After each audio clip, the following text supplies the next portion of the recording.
Good morning. It was about 6 years ago, I started thinking about Social Security. How to take my Social Security. And there were basically three options. I could draw early at 62, or I could wait till full retirement, or when I got to full retirement, I could put it off and defer those benefits until I reached the age of 70 and then start drawing. And the kicker there was that money between full retirement and 70, that money grew at like 6% a year. Where else in today's economy can you get a 6% return on your investment? That's pretty appealing until you start thinking about Social Security. If you die before you draw Social Security, you don't get any of the money that you've paid in over the years. None of it. It's just gone.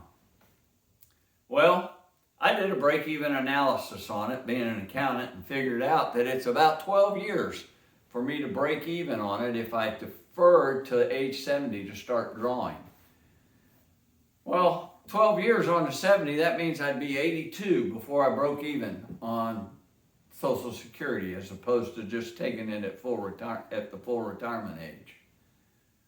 I've always thought that I'll be lucky to live into my mid-80s.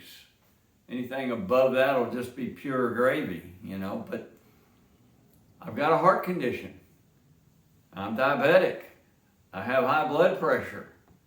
What are the odds? The odds get lower and lower on life expectancy, and that's a horrible thing to think about, but I really only got 15, 17 more years that I could, at best, think I have left. When I was younger, I thought I had my whole life to do things, my whole life to get my act together, my whole life to clean up my act as a Christian. Kenny and I thought about retirement, and we started making plans about things that we wanted to do. I don't have a bucket list because I've kind of done the stuff that I really wanted to do, but we planned to go places and see things. We love to travel, enjoy the national parks. But this pandemic that we have has gotten in the way of that. I'm glad that the thing that we enjoy the most is watching our grandkids and having fun with our grandkids. So we can stay right here at home and do that. But a lot of the plans that we had just haven't materialized since this pandemic came out. I was thinking about that the other day, and it reminded me of a scripture in the book of James, chapter 4, beginning in verse 13. James kind of tells us how foolish it is to make those plans.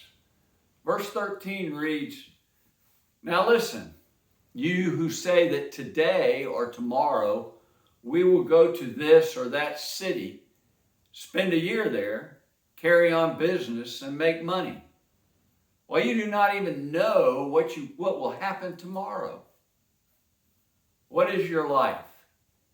You are a mist that appears for just a little while and then vanishes.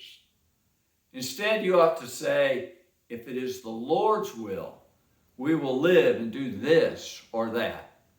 As it is, you boast in your arrogant schemes. All such boasting is evil. If anyone then knows the good they ought to do and doesn't do it, it's sin for them." That last verse, we ought to do the good that we know we ought to do right now today, because we do not know what will happen tomorrow.